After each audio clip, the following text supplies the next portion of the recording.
Oke, baik Bapak dan Ibu, rekan-rekan semua. Assalamualaikum warahmatullahi wabarakatuh. Waalaikumsalam warahmatullahi wabarakatuh. Oke, selamat pagi semua. Dan pertama-tama saya mengucapkan terima kasih kepada rekan-rekan semuanya, terutama kepada Ibu Ciatun selaku wakil kepala sekolah yang mewakili Ibu yang hadir di sini, Bapak Salim juga selaku wakil kepala sekolah. Pertama-tama, marilah sama-sama kita panjatkan puji syukur kehadirat Allah Subhanahu wa taala. Hari ini kita masih diberikan kesempatan, kesehatan dan lain-lain sehingga kita bisa berjumpa, berkumpul dalam kegiatan diseminasi aksi nyata modul 1.4 budaya positif. Sebelum pemaparan atau diseminasi ini saya mulai, marilah sama-sama kita awali dengan membaca doa. Berdoa dimulai.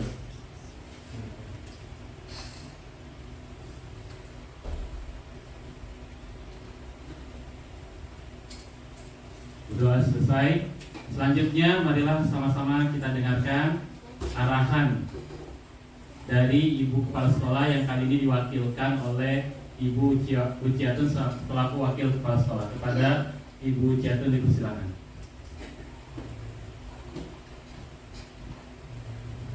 Ya, terima kasih Pak Ibnu atas kesempatannya yang diberikan kepada saya. Bismillahirrahmanirrahim. Assalamualaikum warahmatullahi wabarakatuh. Waalaikumsalam warahmatullahi wabarakatuh. Yang saya hormati Ibu Kepala Sekolah SD Negeri 101 Ibu Walisa yang kebetulan hari ini sedang berhalangan hadir. Saya hormati Bapak Salih selaku wakil Kepala Sekolah Bidang Kesiswaan. Yang saya banggakan Bapak dan Ibu Guru SDN Probadak 101. Alhamdulillah pada hari ini kita bisa berkumpul di ruangan yang indah ini, di sekolah kita tercinta ini, dalam rangka untuk melihat diseminasi dari aksi nyata 1.4 dari Pak Ibnu Ruslan tentang budaya positif. Kegiatan ini adalah salah satu rangkaian dari kegiatan calon guru penggerak, baik itu angkatan 10, 9, 8 dan seterusnya. Mudah-mudahan apa yang Pak Ibnu akan sampaikan pada hari ini kita bisa dapat menyimak secara bersama-sama, kita ambil positifnya dan dapat kita laksanakan bersama-sama untuk kemajuan sekolah tercinta ini. Bismillah Pak Ibnu, mudah-mudahan kegiatan hari ini lancar sampai seterusnya tanpa hambatan dan lulus dengan memberikan nilai dan prestasi yang baik untuk sekolah. Teman-teman, sedikit saja. Wabillahi taufiq wal hidayah. Wassalamualaikum warahmatullahi wabarakatuh. Waalaikumsalam.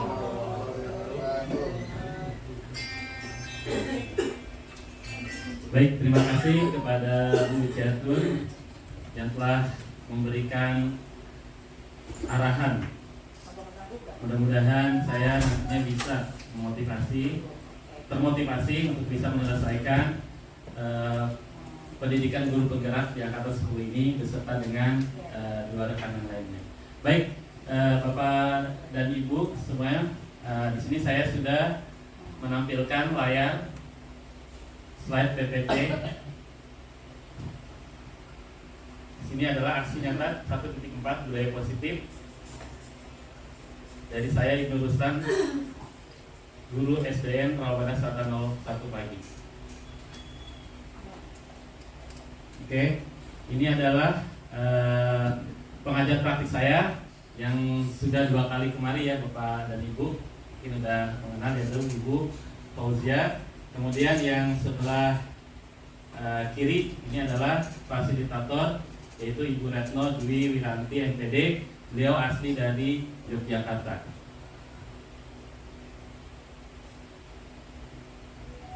Nah, Bapak Ibu, marilah sama-sama kita jawab ya di sini.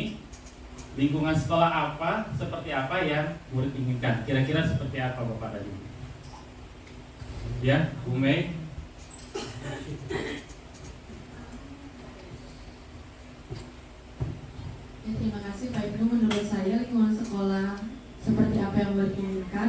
Sudah pasti lingkungan sekolah yang nyaman, Yang nyaman. bersih, kemudian yang ramah. Oke. Terima kasih Bu Mai. Nyaman, bersih, dan ramah. Ramah kepada anak. Ada yang lain Bapak dan Ibu boleh minta pandangannya? Mendukung. Ya, Bapak tadi. Mendukung dalam kondusif. Oke, mendukung. Ya. Jadi lingkungan sekolah yang mendukung dan kondusif. Ada yang lain yang ingin menyampaikan gagasannya? Oke. Mungkin tambahannya anak itu kan inginnya di sekolah itu tentram, ya, aman juga. Ya. Jadi anak itu bisa mengeksplor dirinya lebih berkembang. Oke. Jadi anak di sekolah itu bisa mengeksplorasi dirinya ya di berbagai bidang, tidak hanya akademis ya, tapi non akademis atau ekskul. Ada yang lain satu lagi? Cukup? Ya, itu adalah keinginan apa tanggapan dari Bapak dan Ibu semua ya. Jadi memang lingkungan sekolah seperti yang tadi telah Bapak Ibu sampaikan adalah yang nyaman, bersih, kemudian apa lagi kondusif, yang mendukung ya, dan satu lagi adalah yang ramah terhadap anak. Ya, jadi tidak ada lagi kata-kata yang tidak ramah ya. Baik, kita lihat slide berikutnya. Nah, di sini ada kutipan dari tokoh pendidikan nasional kita Ki Hajar Dewantara. Kita ambil contoh perbandingan dengan hidup tumbuh-tumbuhan ya, seorang petani. Nah, pada hakikatnya sama dengan kewajiban kita sebagai seorang pendidik. Ya, Bapak Ibu semuanya, yang menanam padi. Nah, di sini misalnya hanya dapat menuntun masing-masing murid. Oke, di sini ada lingkungan positif, ya, aman dan nyaman bagi murid. Tadi sudah disampaikan, ya. Kemudian murid memiliki kesempatan dan bebas dalam belajar, ya, artinya kebebasan atau merdeka. Dan murid mampu mengembangkan potensinya yang tadi Pak Sultan sampaikan. Jadi ini adalah lingkungan sekolah yang diinginkan oleh murid. Baik, lanjut kita lihat. Kemudian menciptakan lingkungan positif, kebiasaan atau karakter baik dan budaya positif. Ini adalah nilai kebaikan atau kebiasaan baik yang berpihak pada murid dan mendukung proses berkembangnya potensi yang ada pada diri murid. Jadi kita hanya menumbuh kembangkan, ya, tidak menjejalkan. Misalkan murid kita berbakat di bidang olahraga. Nah, itu yang harus kita push, kita dorong semangatnya, ya, meski dia tidak berbakat di bidang matematika, ya. Jadi kita tidak memaksakan, ya, kita hanya mendukung apa yang menjadi potensi yang sudah ada pada diri anak tersebut. Baik, kita lanjutkan kembali. Nah, Bapak dan Ibu atau rekan-rekan semuanya, tujuan pembelajaran kita hari ini secara khusus adalah calon guru penggerak dapat menyampaikan pembelajaran dari penerapan konsep inti dari modul budaya positif serta pemahaman mereka mengenai konsep-konsep inti dalam modul budaya positif. Ini adalah tujuan pembelajaran khususnya. Oke, yang pertama adalah perubahan paradigma teori kontrol. Ada yang tahu Bapak Ibu teori kontrol? Pak Nur Hayat? Kontrol, aturan, menyeleksi, apalagi mengawasi, ya. Oke, kita simak, kita lihat apa sih teori kontrol itu.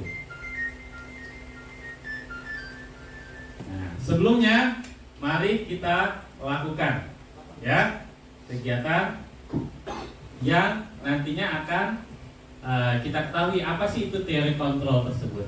Oke, Bapak Ibu, silakan berpasangan ya, berdua.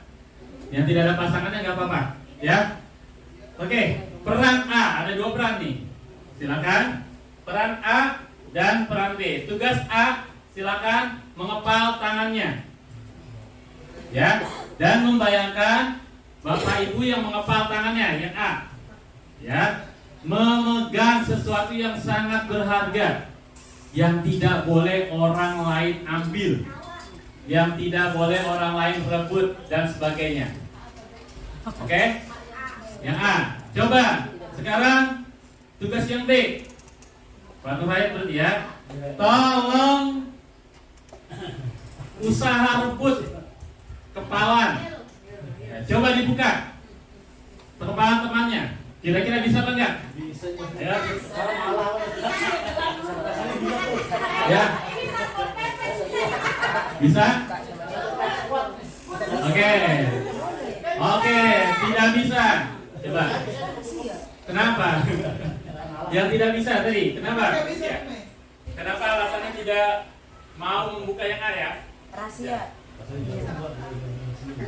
Iya. Yang A, coba, Widya. Kenapa kepalanya tadi tidak bisa dibuka? Karena itu sesuatu yang penting buat saya, jadi jangan direbut sama orang lain. Oke, berarti karena ini adalah jiwa saya ya, tidak boleh direbut. Oke. Yang ketutup tadi siapa? Bu Mei, Bu Titin. Bu Titin kenapa tidak bisa dibuka? Karena yang kita genggamkan itu menjadi milik kita dan tidak semua orang bisa membuka. Oke. Ya, bagus ya. Terima kasih. Betul, karena apa yang kita punya jangan sampai direbut orang ya. Kayak laki ya.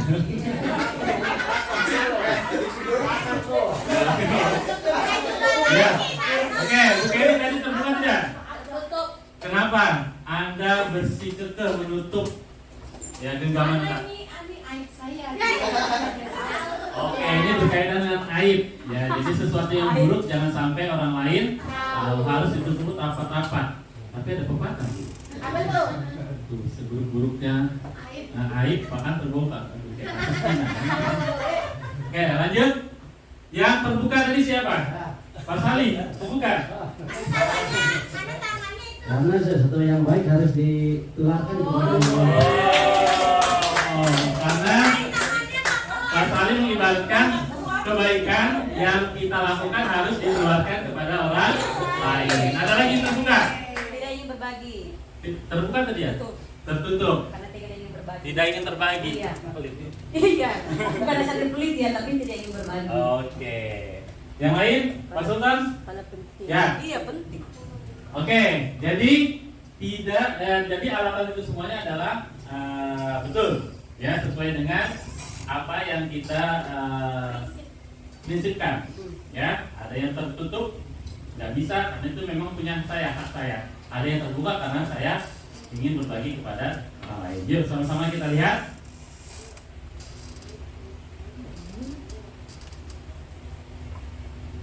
Oke, ya.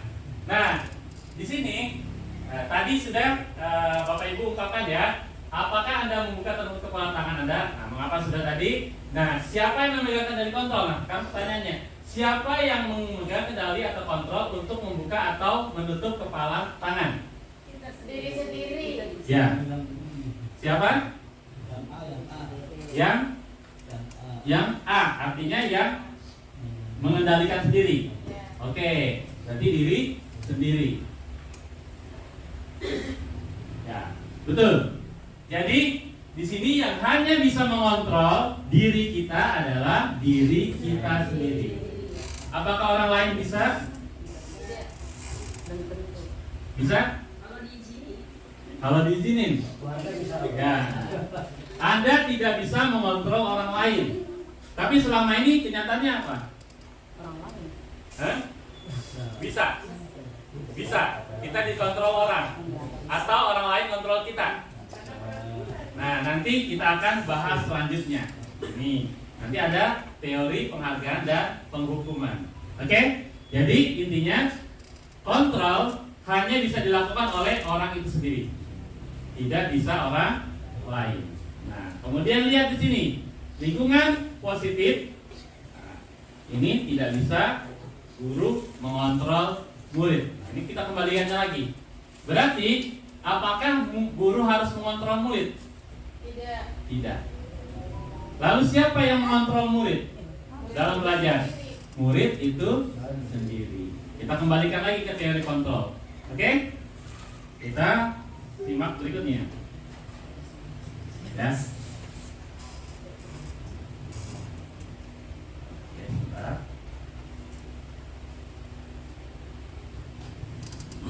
Menciptakan lingkungan positif, kebiasaan atau karakter baik, kemudian menghasilkan budaya positif.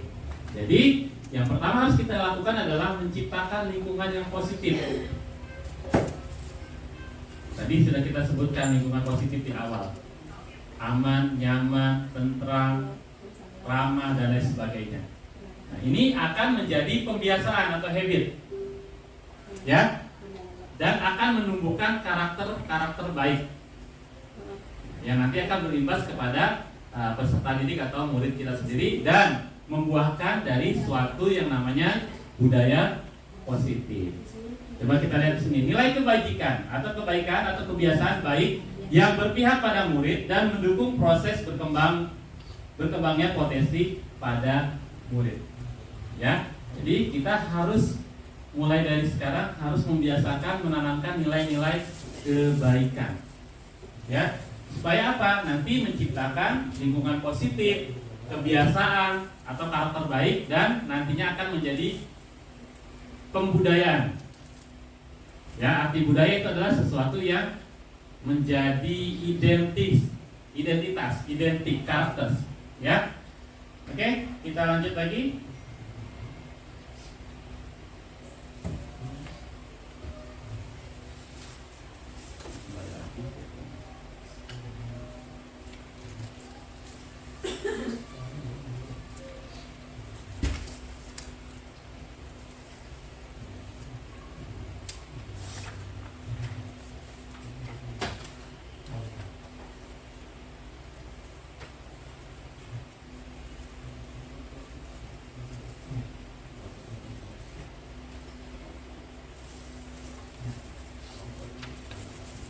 Oke, Bapak Ibu, ya, saya ingin meminta pendapat kalian setuju atau tidak. Hukuman yang pertama dapat mendisiplinkan anak, setuju atau tidak? Tidak. Tidak. Oke. Kenapa Ibu? Alasannya tidak. Ya, dia kalau dihukum ya jadinya bukannya disiplin, jadi takut. Jadi takut doang. Malah kadang jadi nggak mau berangkat. Oke, jadi semakin dihukum membuat anak semakin takut atau tidak nyaman. Oke, ada yang lain? Sepakat ya? Kenapa, Mei? Setengah-setengah. Setengah-setengah. Setengah-setengah. Ada beberapa anak yang memang harus dihukum terlebih dahulu baru dia berubah. Oke. Tapi ada beberapa anak juga yang menjadikan hukuman itu sebagai ancaman yang membuatnya tuh tidak nyaman. Oke. Jadi setengah-setengah. Berarti ada plus minus gitu ya, Bu Mei ya. Ada yang lain? Tadi tidak setuju, ini setengah-setengah. Ada yang setuju atau tidak? Kalau kita dalam belajar memberikan hukuman, Bu Titin? Tidak. Ya, berarti ada dua versi nih. Nanti kita lihat ya, betul atau tidak. Yang kedua, hukuman positif seperti membaca atau membersihkan halaman dapat meningkatkan disiplin anak. Setuju atau tidak? Bapak Saling? Setuju. Oke. Ada berdampak positif untuk motivasi anak. Oke, berdampak positif. Jadi boleh ya dihukum. Namanya hukuman positif suruh membaca. Karena ini pak hukuman positif. Oke. Ada yang lain? Bu Keri tadi apa? Tidak setuju. Oke, tidak setuju. Ini Bu Keri kayaknya orang yang paling terdepan nih. Tidak setuju adanya hukuman. Oke, nanti kita lihat lagi. Dan yang kedua, yang ketiga, memberi penghargaan. Nah, ini biasa kita lakukan. Kita selalu memberi penghargaan bagi siswa yang berprestasi. Kira-kira menurut Bu Nur, apakah dapat meningkatkan motivasi belajar siswa? Iya, dapat. Alasannya? Alasannya itu bisa merangsang teman-teman yang lain untuk seperti mereka. Ya.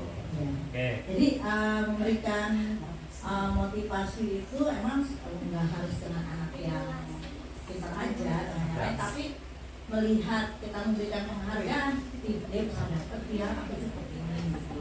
Tapi penghargaan itu bukan hanya berupa benda, bisa berupa pujian, banyak deh. Oke, jadi setuju dengan adanya penghargaan. Oke, ada yang berkeberatan? Jangan semua setuju atau pernah melakukan, atau sedang mempersiapkan nih, mau bagi rapor kayaknya. Ya, betul ya? Oke, nggak apa-apa. Saya nggak setuju. Saya nggak setuju baik Karena penghargaan tidak harus pada saat membagi rapor, waktu-waktu, walaupun hanya berupa acungan jempol, sorak-sorak,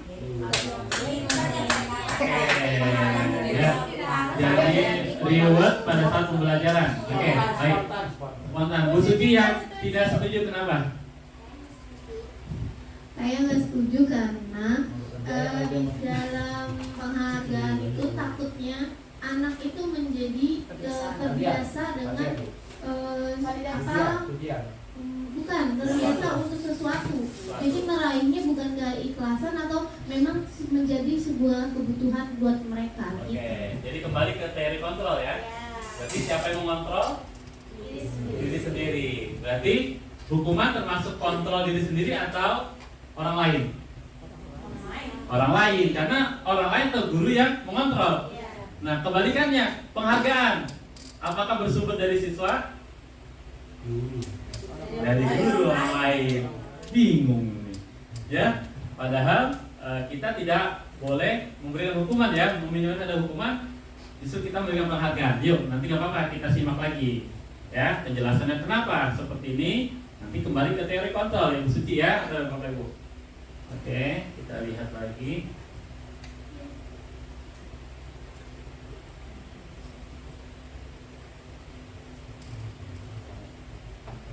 Ya. Nah, sebelum kita membahas lebih lanjut lagi, di sini ada agenda kegiatan diseminasi saya hari ini, yaitu 1. Disiplin positif dan nilai-nilai kebajikan universal. Yang kedua, teori motivasi, hukuman dan penghargaan atau restitusi. Dan yang ketiga adalah keyakinan kelas. Yang keempat, kebutuhan dasar manusia dan dunia berkualitas. Yang kelima adalah restitusi, 5 posisi kontrol. Yang keenam adalah segitiga restitusi. Yang ketujuh, hubungan filosofi, Ki Hajar Dewantara dan budaya positif.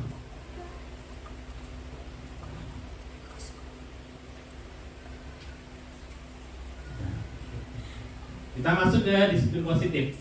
Bapak Ibu, di sini dalam budaya kita makna kata disiplin dimaknai sebagai menjadikan sesuatu yang dilakukan seseorang pada orang lain untuk mendapatkan kepatuhan. Ya, kita cenderung menghubungkan kata disiplin dengan tidak kenyamanan. Nah, Bapak pendidikan kita Ki Hajar Dewantara menyatakan bahwa di mana ada kemerdekaan, di situ harus ada disiplin yang kuat. Sesungguhnya disiplin itu bersifat self disiplin, yaitu kita sendiri yang mewajibkan kita dengan sekeras-kerasnya. Tetapi itu sama saja.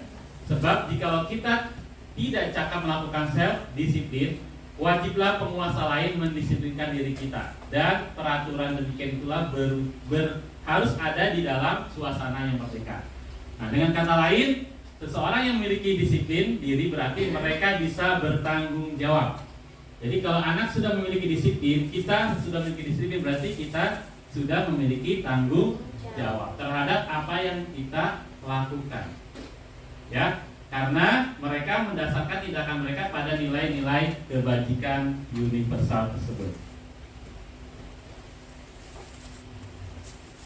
Oke, kemudian disiplin positif ini erat kaitannya dengan teori kontrol atau teori pilihan dari Dr. William Glasser. Oke, tadi kita sudah memahami makna disiplin Belajar kontrol diri dengan menggali potensi kita agar tercapai tujuan mulia, yaitu sesuatu yang menjadi seseorang yang kita inginkan berdasarkan nilai-nilai yang kita hargai.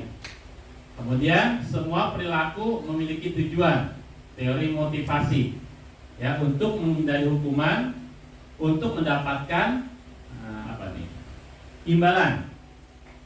Ya, kemudian 5 posisi kontrol.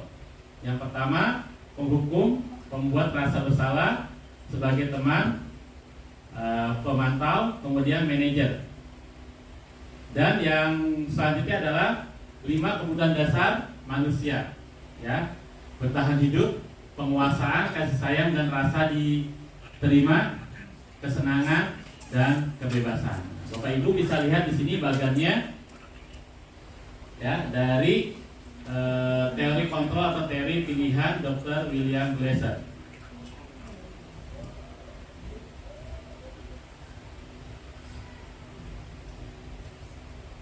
Oke. Nah, apa sih nilai-nilai kebajikan universal tersebut? Di sini nilai-nilai kebajikan adalah sifat-sifat positif manusia yang merupakan tujuan mulia yang ingin dicapai, ya, setiap individu. Nilai-nilai tersebut bersifat universal dan lintas bahasa, suku bangsa, agama maupun latar belakang. Artinya apa? Nilai-nilai kebajikan ini tidak terikat oleh itu. Ya, tidak terikat oleh siapa orangnya, dari mana bangsanya, agamanya apa, tidak. Itu adalah nilai-nilai yang dipakai oleh semua kalangan, bahkan di dunia. Nah, setiap perilaku atau perbuatan memiliki tujuan. Ya, menurut Dr. William Glasser pada teori kontrol 1984, dengan mengaitkan nilai-nilai kebajikan yang diyakini seseorang, maka motivasi intrinsiknya akan terbangun, sehingga menggerakkan motivasi dari dalam untuk dapat mencapai tujuan mulia yang diinginkan. Nah, nilai-nilai kebajikan yang ingin dicapai oleh setiap anak Indonesia kita kenal dengan profil pelajar Pancasila. Ya, Bapak Ibu sudah dengar kan? Sudah menggaung-gaungkan dan sudah kita terapkan di sekolah, ya, dengan menerapkan kurikulum Merdeka. Nah, di sini ada 6 dimensi. Yang pertama, beriman, bertakwa kepada Tuhan Yang Maha Esa dan berakhlak mulia. Yang kedua, mandiri, bernalar kritis. Yang ketiga tadi, yang keempat, berkebinekaan global. Yang kelima, bergotong royong, dan keenam adalah kreatif. Ini adalah nilai-nilai kebajikan universal berdasarkan profil pelajar Pancasila. Dan masih banyak lagi, ya, nilai-nilai kebajikan universal lainnya. Namun di sini kita menitik beratkan adalah profil pelajar Pancasila. Oke. Kemudian teori motivasi perilaku manusia. Di sini motivasi eksternal. Ya, contohnya adalah untuk menghindari ketidaknyamanan atau hukuman. Nah, tadi sudah kita bahas, ya, setuju atau tidak hukuman atau penghargaan. Nah, ini salah satu motivasi eksternal. Artinya apa? Motivasinya itu bukan dari diri seseorang, tapi dari orang lain. Karena takut, tidak nyaman, nanti disanksi dan lain sebagainya. Yang kedua adalah motivasi eksternal. Yang kedua adalah untuk mendapatkan imbalan dari orang lain, hadiah, ya, atau institusi. Apa yang saya dapatkan apabila saya melakukannya. Tadi kita sudah bahas, ya, saya mau rajin supaya dapat penghargaan dari bu guru, dari pak guru. Itu salah satu adalah motivasi eksternal, bukan berasal dari diri siswa tersebut. Ya, nanti khawatir yang seperti tadi mesti disampaikan, ya, posisi, ya. Kalau kita lupa hari ini tidak membawa hadiah ataupun apa, nanti anak bisa apa, Bu? Kembali malas atau menuntut akhirnya. Jadi tidak dengan diri sendiri atau kesadarannya sendiri untuk melakukan nilai-nilai kebaikan atau kebajikan. Nah, motivasi yang kedua di sini adalah motivasi internal. Ya, tujuan disiplin positif. Nah, ini tadi kita bahas di awal. Untuk menghargai diri sendiri. Jadi siswa melakukan sesuatu kebaikan karena ingin menghargai dirinya sendiri. Ya, sebagai contoh, kenapa anak itu jujur? Ya, berarti dia ingin menghargai diri sendiri, bukan karena orang lain yang menilai. Ya, dan nilai-nilai kebaikan lainnya. Nah, saya akan menjadi contohnya. Saya akan menjadi orang yang seperti apa bila saya melakukannya. Ya, saya ingin menjadi orang seperti apa bila saya melakukannya. Nah, ini adalah teori motivasi internal. Oke, kita masuk. Nah, hukuman yang tadi ya, konsekuensi restitusi. Ini ada 3 jenis. Ya, hukuman, konsekuensi, restitusi. Oke, sekarang pertanyaannya adalah apa sih perbedaan hukuman dan konsekuensi? Bapak Ibu, mohon ada yang bisa menyampaikan gagasannya? Bu Tartia, apa bedanya hukuman dengan konsekuensi? Tadi kita sudah membahas sedikit ya sebelumnya. Bisa? Oke.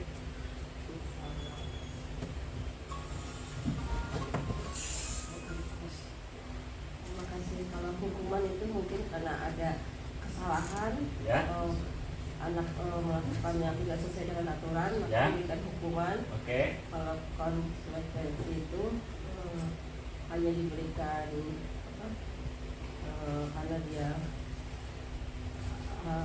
Tidak mengerjakan. Iya, tidak mengerjakan, tapi diberikan agar dia lebih rajin. Lebih rajin. Dikasih Oke. Artinya masukan memberikan atau nasihat iya, gitu. nasihat. Oke. Ya. Oke, ada yang lain? Menurut Bu Tatia, hukuman jika anak tidak mengerjakan sesuatu, sedangkan konsekuensi hanya mengingatkan, gitu ya, mengingatkannya. Ya. Kalau hukuman untuk menegakkan keadilan, kalau konsekuensi membantu siswa untuk belajar dari tindakan mereka sendiri. Oke. Jadi konsekuensi belajar dari tindakan mereka sendiri. Oke, kita lanjut. Nah, sekarang ada beberapa pernyataan. Ya, nanti Bapak Ibu menebak ya, kita tebak sama-sama. Apakah hukuman atau konsekuensi? Mari ya kita diskusikan. Oke, kita menyuruh anak mencatat atau anak mencatat 100 kali di dalam buku kalimat. Saya tidak akan terlambat lagi. Saya tidak akan terlambat lagi karena terlambat ke sekolah. Menulis 100 kali. Hukuman. Apa? Hukuman. Kenapa Bu Titin menyebut hukuman? Karena kegiatan mencatat 100 kali di dalam buku dengan kalimat saya tidak akan terlambat lagi, itu kan berupa hukuman. Ya. Karena dia pernah melakukan, dia pernah terlambat, maka dia dikasih hukuman untuk mencatat 100 kali di dalam buku dengan kalimat saya tidak akan terlambat lagi. Oke, jadi ini kategori hukuman. Ya.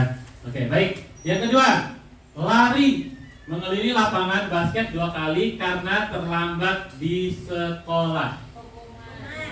Hukuman atau konsekuensi? Hukuman. Oke. Bu Suci, yang lain dari Pak Ayat.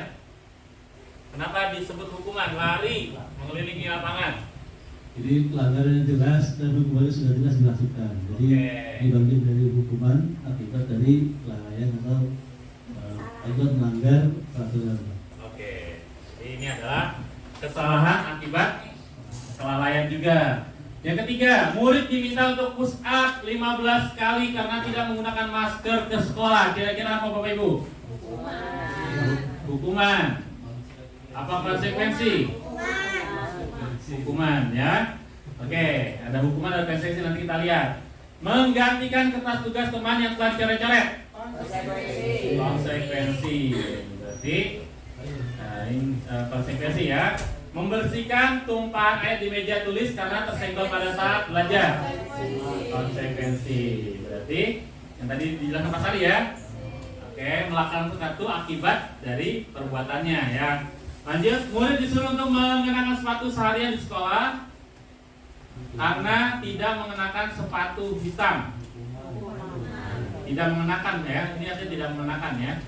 Hukuman, lari mengelilingi lapangan basket 2 kali karena terlambat 10 menit untuk pelajaran PJOK. Hukuman apa konsekuensi? Konsekuensi. Oke, sekarang kita lihat ya. Jawabannya. Ya. Yang pertama tadi hukuman. Nanti tadi ada kan bedanya kan? Hukuman. Kira-kira kalau hukuman itu kita lihat apakah ada keterkaitannya antara siswa melanggar dengan apa yang kita berikan? Ada nggak keterkaitannya? Ada. Ada. Apakah gara-gara terlambat dia harus menulis 100 kali? Iya. Iya, itu sebagai hukuman. Iya. Agar dia tidak terlambat lagi. Nah, itu ada keterkaitannya nggak? Nggak ada. Jadi sesuatu seperti ini tidak ada keterkaitannya disebut hukuman. Apakah dengan mencatat 100 kali anak tersebut besok akan datang lebih awal? Tidak ada, tidak ada hubungannya, betul? Nah, sedangkan yang kita lihat konsekuensi, lihat menggantikan kertas tugas teman yang telah coret-coret. Nah, ini tergolong konsekuensi. Ada kan tidak keterkaitannya? Ada. Ya, bentuk apa? Jadi berupa apa? Bentuk tanggung jawab. Ada kaitannya ya, Bu Suci ya. Dia mencoret-coret buku, maka dia harus tanggung jawab menggantikan buku temannya yang baru. Kemudian dia menumpahkan air di meja. Berarti anak tersebut konsekuensinya harus apa? Bersihkan. Berarti ada hukumannya ya, harus bersih. Nah, yang tadi ini. Nah, bawa. Ini pelajaran Pak Sultan nih. Lari mengelilingi lapangan 2 kali karena terlambat 10 menit. Karena pelajaran olahraga. Ada nggak keterkaitannya? Ada, buat kesepakatan. Ya, ada keterkaitannya karena ini pelajaran dan anak tersebut sudah terlambat. Mungkin 10 menit itu anak sudah melakukan pemanasan. Nah, sedangkan yang pertama, lari mengelilingi lapangan basket 2 kali karena terlambat hadir di sekolah atau terlambat masuk kelas. Tidak ada hubungannya. Jadi itu ya perbedaannya hukuman dengan konsekuensi. Oke, apakah dua-duanya ini motivasi berasal dari diri eksternal atau internal? Eksternal. Dari eksternal, dari orang lain. Jadi bukan berasal dari siswa, ya, untuk mendisiplinkan dirinya. Oke, kita lanjut.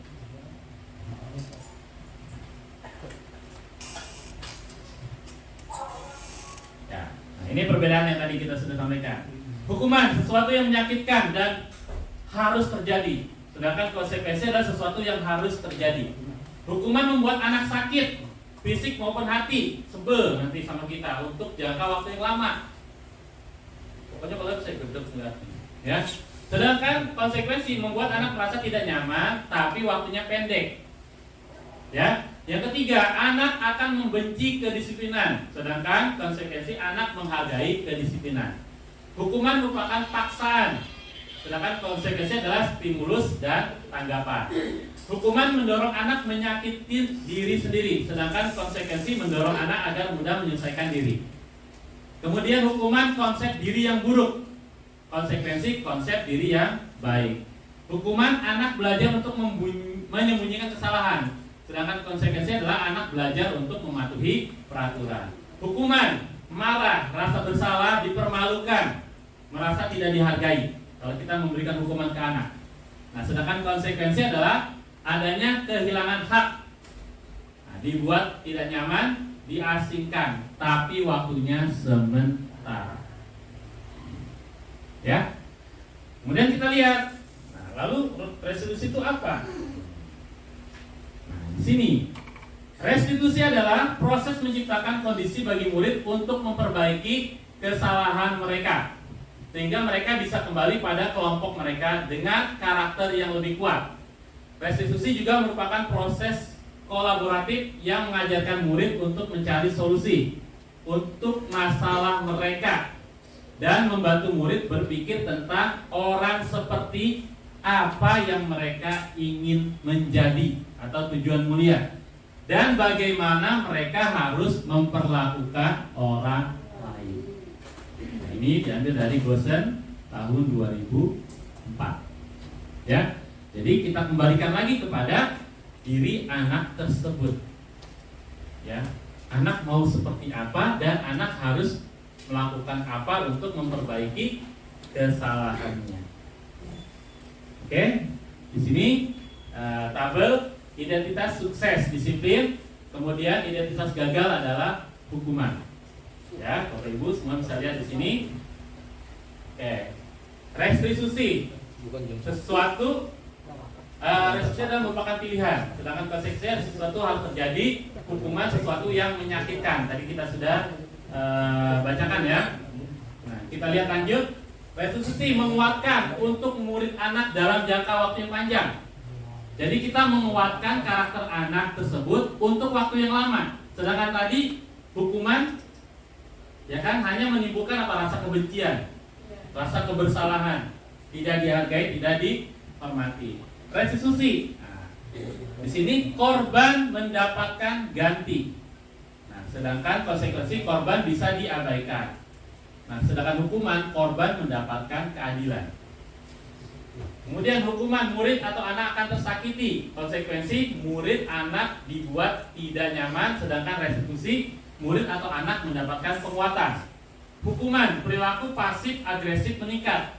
Konsekuensi penguatan hanya bertahan dalam jangka waktu pendek, sedangkan dengan restitusi masalah terpecahkan.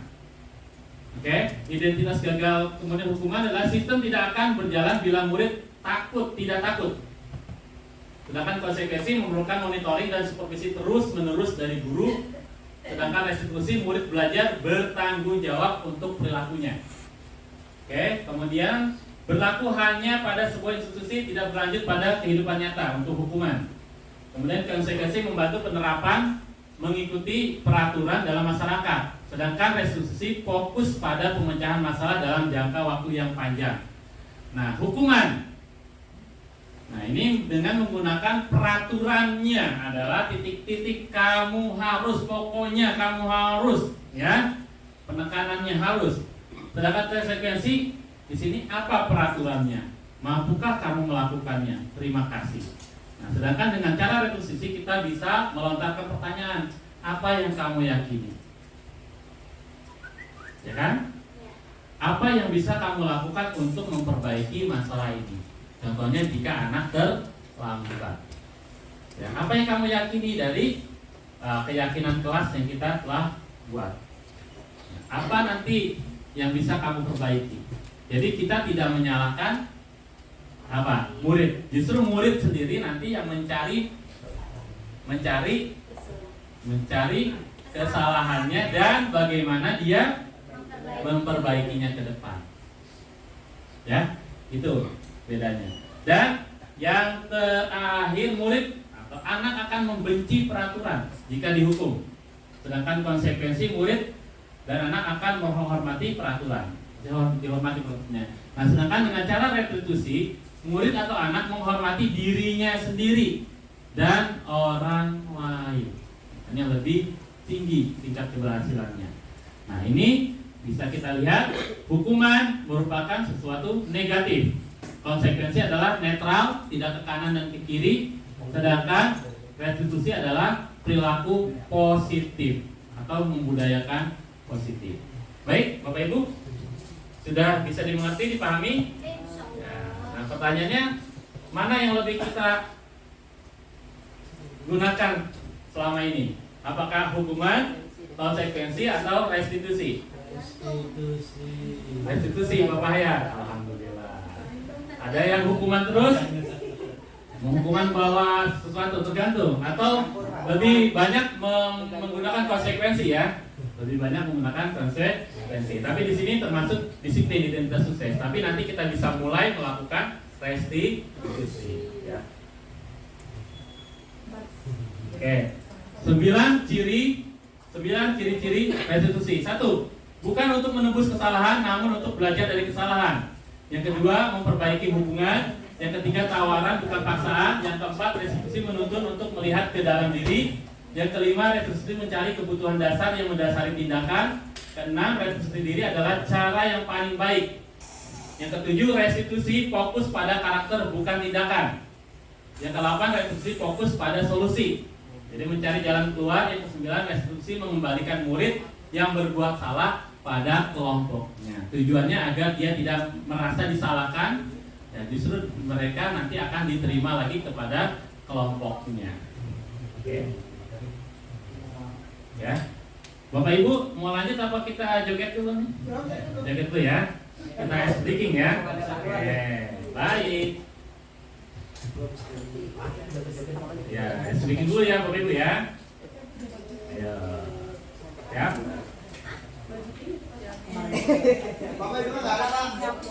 Ya.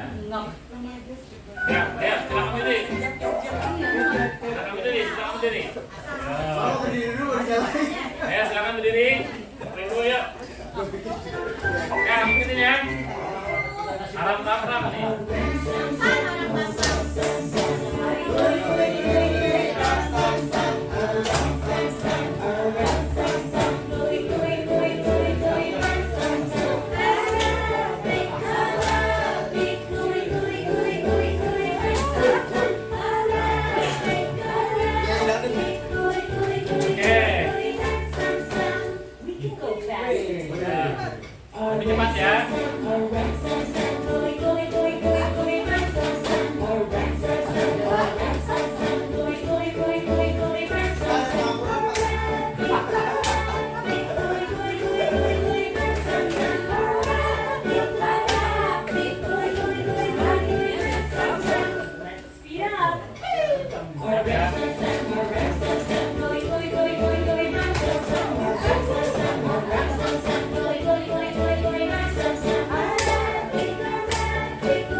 Lebih cepat ya.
Mas Ali kan tetap itu ada dosen.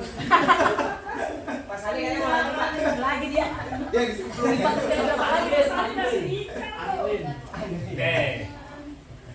Baik, Bapak Ibu rekan semuanya, tadi kita sudah membahas tentang perbedaan hukuman, konsekuensi dan restitusi. Dan kita lanjut kepada 5 kebutuhan dasar manusia. Ya. Jadi ada 5 kebutuhan dasar manusia yang wajib dipenuhi. Ya, ini berkaitan dengan kita sendiri ataupun anak-anak. Yang pertama adalah kebutuhan bertahan hidup. Jadi kita harus butuh bertahan hidup atau survival. Yang kedua adalah butuh kasih sayang, artinya disayang. Kemudian dan diterima oleh komunitas atau kelompoknya. Yang ketiga adalah butuh kekuasaan atau power. Kemudian yang keempat kesenangan atau fun, dan yang terakhir adalah butuh kebebasan. Nah, ini nanti berkaitan erat dengan pembelajaran di kelas. Baik, kita lanjut. Nah, selanjutnya keyakinan sekolah atau kelas. Pertanyaannya, mengapa keyakinan kelas bukan peraturan kelas? Ada yang bisa menyampaikan? Mengapa harus keyakinan kelas bukan mengapa tidak peraturan kelas atau kontrak pembelajaran? Ada yang bisa, Bu Mas Ali? Oke, Bu Melisa. Terima kasih Pak Ibnu. Ya. Kalau menurut saya, keyakinan kelas itu lebih kepada dua belah pihak. Dua belah pihak. Guru bertanya kepada siswa, Oke. dan nanti siswa berdiskusi bersama dengan guru. Oke. Terus? Kalau peraturan kelas itu lebih kepada hanya satu keberpihakan saja, lebih ke aturan yang sudah ditetapkan. Artinya tidak ada apa namanya? Kayak kolaborasi, Kesepakatan. tidak ada Kolaborasi. kesepakatan. Oke. Baik, Bapak Ibu yang lain setuju? Jadi keyakinan adalah sesuatu yang dibuat berdasarkan hasil kesepakatan diskusi. Jadi tidak ada pihak yang dirugikan, melainkan sama-sama nanti menguntungkan ya. Sedangkan kontrak atau peraturan kelas adalah sesuatu yang sudah ada tanpa didiskusikan terlebih dahulu. Artinya satu pihak tidak dilibatkan. Gitu kan? Oke, sekarang kita lihat. Betul tidak? Ya. Keyakinan sekolah atau kelas nih. Karena menekankan keyakinan pada seseorang akan lebih memotivasi seseorang dari dalam diri. Jadi kita membuat keyakinan kelas berdasarkan dari anak-anak tersebut. Anak-anak mau apa? Saya mau disiplin Pak. Oke, seperti apa disiplinnya? Saya harus datang tepat waktu. Jadi ada kata kerja positif.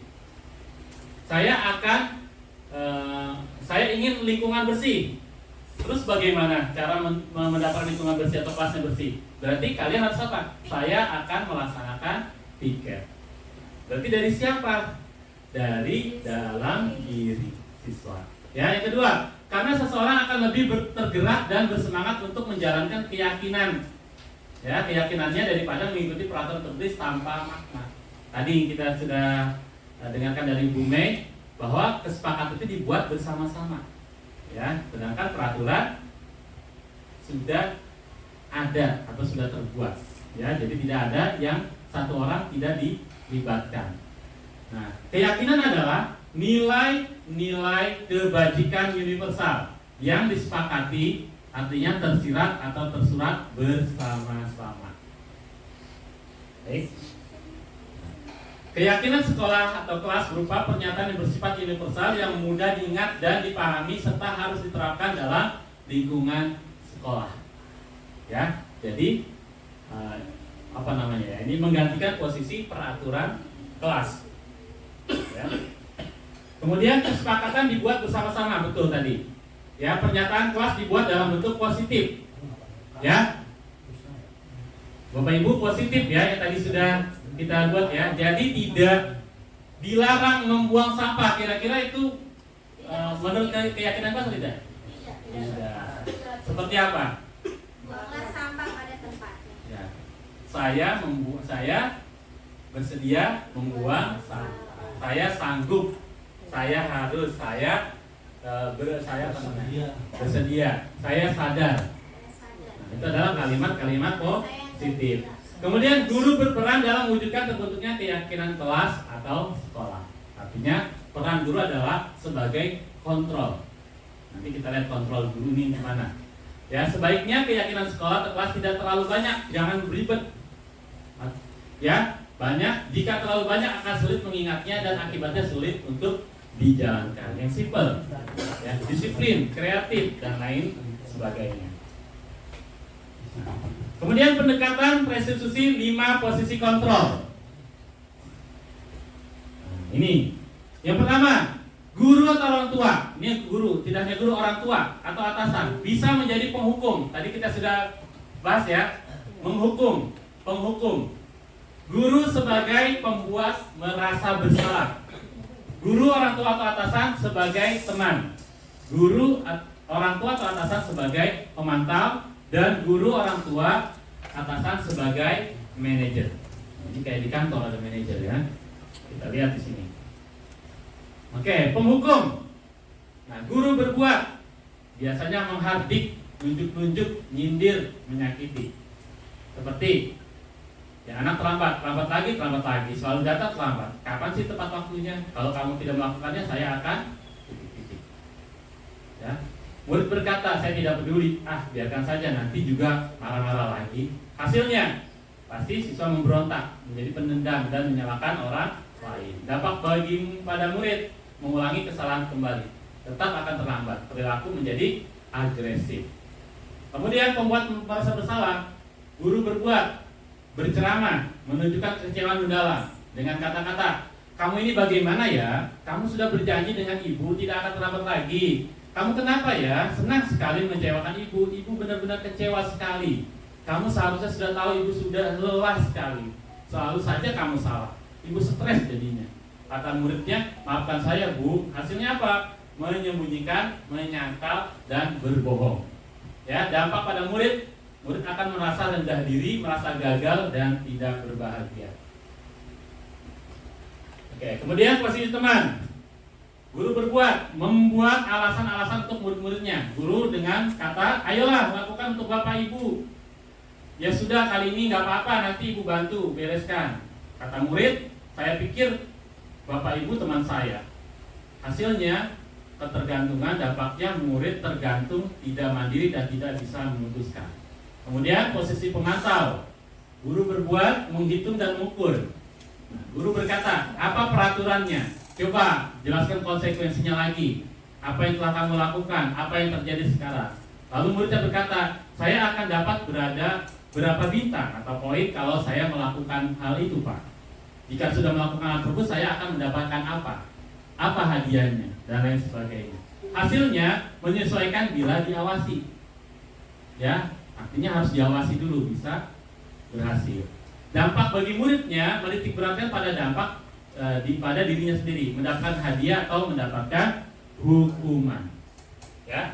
Nah, posisi yang paling baik, lihat pemantau dengan nada suara datar, bahasa tubuh yang paham. Ya, kata Pak Guru, adik, tahu Pak kamu jam berapa kita memulai? Tahu Pak, kamu terlambat 15 menit. Apakah kamu sudah mengerti konsekuensi yang harus dilakukan bila terlambat? Paham Pak, saya harus tinggal kelas pada jam istirahat nanti dan mengerjakan tugas ketertinggalan saya. Guru, ya benar. Nanti pada saat jam istirahat kamu harus tinggal di kelas ya untuk menyelesaikan tugas yang tertinggal tadi. Saya tunggu. Nah, jadi di sini tadi kita sudah paham ya. Kita menanyakan kesalahan anak tersebut dan meminta anak memahami kesalahan dan bagaimana anak tersebut harus memperbaiki kesalahannya. Jadi bukan dari gurunya, tapi dari anak itu sendiri. Baik, kita lanjut. Ya, ini manajer ya mengajukan pertanyaan, apa yang kamu yakini, apa yang ya.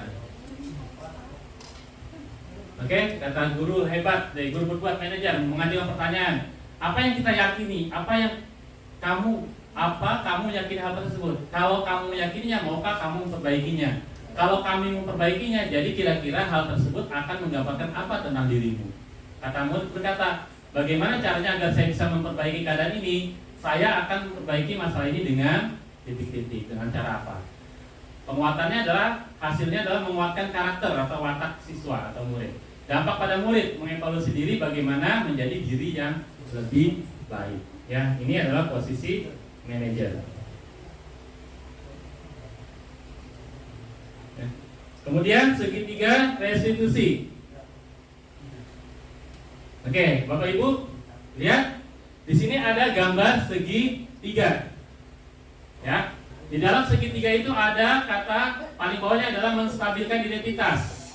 Kemudian sebelah kiri adalah validasi tindakan yang salah, dan gambar yang kanan, ya sisi kanan adalah menanyakan keyakinan. Oke, dengan kata-kata demikian menstabilkan identitas. Setiap orang pasti pernah melakukan kesalahan. Kamu bukan satu-satunya yang pernah melakukan. Ya, nah ini dengan cara segitiga restitusi. Kemudian validasi tindakan yang salah.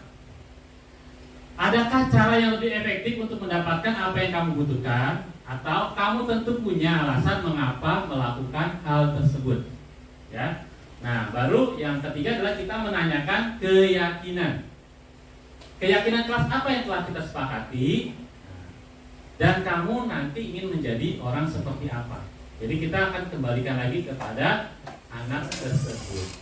Nah, itu nantinya membuat anak tersebut akan bisa memperbaiki dirinya dan bisa meningkatkan karakter lebih baik sesuai dengan keyakinan kelas yang sudah disepakati.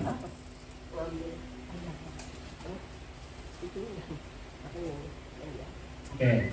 Jadi di sini segitiga restitusi adalah materi baru yang saya dapatkan dalam program pendidikan guru penggerak. Restitusi dilakukan sebagai upaya membantu siswa memperbaiki diri agar dapat kembali ke kelompoknya dengan karakter yang lebih baik dan kuat. Itu tujuannya. Jadi kita melakukan restitusi untuk mengembalikan, memperbaiki siswa, ya, dapat mengembalikan siswa dengan karakternya yang lebih baik dan lebih kuat. Ya, ini adalah tujuan daripada restitusi. Bagaimana cara langkah-langkah segitiga restitusi? Yang pertama tadi sudah dijelaskan, menstabilkan identitas. Yang kedua, validasi tindakan yang salah. Yang ketiga, menanyakan keyakinan. Ya, menstabilkan identitas untuk membuat anak merasa gagal karena berbuat salah menjadi positif.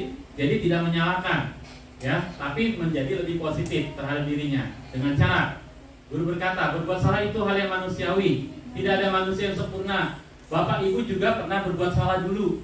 Ya, kita pasti bisa menyelesaikan masalah ini. Bapak atau Ibu tidak tertarik untuk mencari tahu siapa yang benar, siapa yang salah. Tapi Bapak lebih tertarik untuk menyelesaikan masalah ini. Kalau kamu menyalahkan dirimu sendiri terus-menerus, apakah kamu bersikap baik pada dirimu sendiri? Nah, ini adalah contoh dari menstabilkan identitas. Mengatasi masalah tanpa masalah sama dong. Ya, seperti itu. Ya. Yang kedua, ya, validasi tindakan. Ya. Membantu murid mengenali basis need atau kebutuhan dasar yang ingin diketahui ketika melakukan kesalahan itu. Pada dasarnya setiap tindakan manusia tujuannya adalah memenuhi basic needs. Apakah itu power, freedom, love, and belonging, fun, atau survival. Dengan guru berkata seperti berikut. Kamu bisa saja akan melakukan hal yang lebih buruk, tapi kamu tidak melakukannya. Artinya apa? Dia berbuat salah, tapi kita menyatakan dengan yang baik. Ya, kamu beruntung tidak sampai melakukan hal yang itu. Coba kalau kamu tadi melakukannya, ya kan? Kemudian kamu pasti punya alasan mengapa melakukannya. Apa yang penting bagi kamu? Kamu boleh tetap berusaha menjaga sikap itu, tapi tambahkan sikap yang lain atau yang baru. Maukah kamu belajar cara yang lain untuk mendapatkan yang kamu butuhkan tanpa harus misalkan dia berantem, memukul? Ya. Kemudian apakah kamu bisa melakukan dengan lebih baik besok? Itu kan semuanya adalah pernyataan-pernyataan yang positif. Jadi kita tidak menyalahkan apa yang mereka perbuat, namun kita akan memberikan arahan yang lebih baik lagi untuk anak bisa memperbaikinya. Dan yang terakhir, meyakinkan, menanyakan keyakinan yang sudah kita sepakati pada saat kita berada di kelas. Ya kan Bapak Ibu membuat peraturan kelas ya, atau keyakinan kelas. Di sini anak melihat kesalahannya dihubungkan dengan norma sosial dan nilai-nilai mendasari manusia berinteraksi dengan orang lain. Contohnya guru berkata, apa nilai yang kita percaya di kelas atau kelas kita? Nilai-nilai universal apa yang telah kita sepakati? Kelas yang ideal itu seperti apa sih? Kamu ingin jadi anak seperti apa ke depan? Apa yang kamu rasakan ketika kamu melakukan itu? Nah, kamu menjadi orang yang seperti apa? Ini adalah bentuk menanyakan keyakinan. Oke? Bapak Ibu, sampai di sini ada yang ingin bertanya atau menguatkan keyakinan atau menguatkan apa yang telah saya paparkan? Apa lanjut? Dilanjut ya. Oke. Di sini tujuan akhirnya adalah filosofi pemikiran KHD ya akan menumbuhkan budaya positif. Ya. Dan dari budaya positif tersebut akan terwujudnya profil pelajar Pancasila yang ada 6 elemen tersebut. Beriman, bertakwa kepada Tuhan Yang Maha Esa dan berakhlak mulia, berkebinekaan global, bergotong royong kreatif, bernalar kritis dan mandiri. Ya, ini adalah tujuan akhirnya, menciptakan daripada budaya positif. Nah, oke, filosofi pemikiran Ki Hajar Dewantara. Tadi guru diibaratkan adalah seorang petani, murid itu adalah sebagai benih, dan sekolah hanya bisa menuntun. Ingat Bapak Ibu, kita hanya bisa menuntun dan merawat ya tumbuh kembangnya anak-anak kita atau anak didik kita di kelas. Ya. Kemudian guru menghamba pada murid. Menghamba di sini artinya guru berdedikasi ya kepada murid. Pendidikan harus berpihak pada murid dengan memperhatikan minat dan bakatnya. Kemudian pendidikan adalah menuntun. Menuntun segala kekuatan pada anak dengan memerhatikan kodrat alam dan kodrat zaman agar selamat dan bahagia di dunia bahkan nanti sampai di akhirat. Ya. Kemudian budi pekerti. Di sini budi pekerti juga dapat diartikan sebagai keperpaduan antara cipta, kognitif, karsa, afektif sehingga menciptakan karya atau psikomotorik. Pendidikan adalah tempat persemayannya.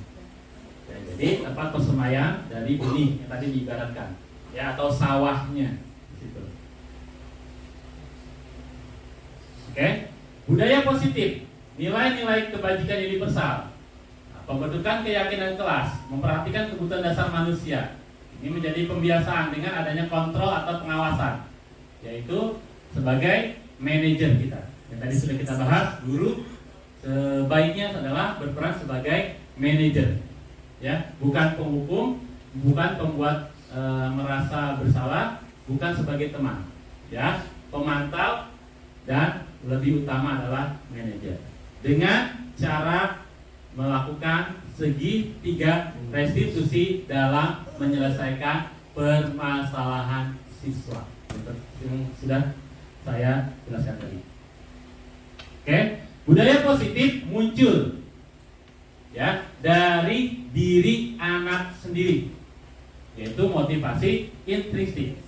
Ya, dengan interdisipliner yang tidak terulang, sekolah yang nyaman dan pembelajaran yang menyenangkan. Maka memperbaiki kesalahan murid sesuai dengan kebutuhan dasar murid. Oke, aksi nyata yang sudah saya lakukan berkaitan dengan budaya positif. Oke, saya sudah, Bapak Ibu, membuat keyakinan kelas. Nah, ini adalah dokumen daripada pembuatan keyakinan. Kenapa keyakinan kelas terlebih dahulu harus kita lakukan? Bapak Ibu tahu? Supaya tujuan pembelajaran bisa tercapai. Ya, karena di sini adalah dasar. Ya, dasar nanti kita akan melakukan tindakan pembudayaan atau budaya positif dalam menumbuhkan budaya positif. Oke. Kemudian di sini juga saya sudah mencontohkan menerapkan segitiga restitusi. Ya. Oke.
Ya. Ya, ini adalah contoh. Oke, kita lanjut lagi.